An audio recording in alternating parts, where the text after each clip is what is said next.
Today I'll be discussing introduction to upper limb. Let's see development and dermatomes in this video. Okay. So how does upper limb develop? Upper limb bud appears by the end of 4th week. Okay. तो 4th week के end तक upper limb bud appear हो जाता है. Lower limb bud कब होता है? इसके एक हफ्ते बाद, which is 5th week. Okay. Muscles develop from myotome of somites. ठीक है.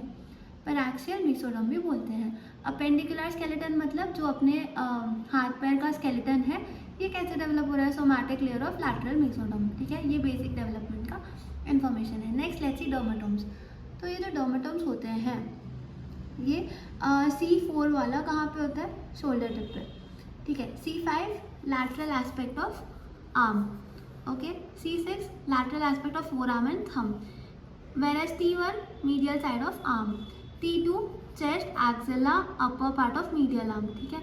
नेक्स्ट ये ऊपर का हो गया तो शोल्डर टिप. ओके.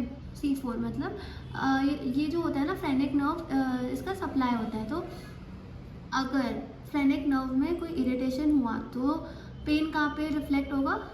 पेन होगा शोल्डर टिप पे. ओके. देन जो फिंगर्स में होते हैं वो वहाँ पे क्या होता है? C8 medial aspect of forearm and finger. C7 middle 3 fingers. ठीक है. तो this is the dermatomes. Next clavicle क्या होता है? Modified long bone. Why? Because it is horizontally placed, subcutaneous structure, no medullary cavity and ossifies from membrane, इसलिए ये modified long bone है. ठीक है. तो इसके दो एंड होता है. मीडियल एंड जो स्टर्नम को अटैच होता है, तो स्टर्नल एक्सट्रीमिटी. एक्रोमियल प्रोसेस को अटैच होता है, acromial extremity lateral and. Okay. Next तो जॉइंट्स क्या क्या बनाते हैं ये? स्टर्नोक्लैविकुलर, एक्रोमियोक्लैविकुलर. स्टर्नम से जो अटैच होता है वो सैडल टाइप का जॉइंट होता है. एक्रोमियल से जो अटैच होता है प्लेन टाइप का जॉइंट होता है. ठीक है. तो लिगामेंट्स कौन से होते हैं? Sternoclavicular, costoclavicular. It forms sternoclavicular joint. Okay. Acromioclavicular वाला एक्रोमियोक्लैविकुलर एंड कोरोकोक्लैविकुलर. ये सारे लिगामेंट्स क्या करते हैं? It helps in transmission of weight from upper limb to sternum. Alright. Then तो ट्रांसमिशन ऑफ वेट कैसे होता है? अपर लिम्ब से पहले शोल्डर जॉइंट, शोल्डर जॉइंट से होते हुए स्कैपुला, फिर एक्रोमियोक्लैविकुलर जॉइंट से होते हुए क्लैविकल.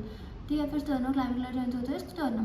तो लैटरल से मीडियली कैसे वेट ट्रांसमिट हो रहा है वो है यहाँ पे.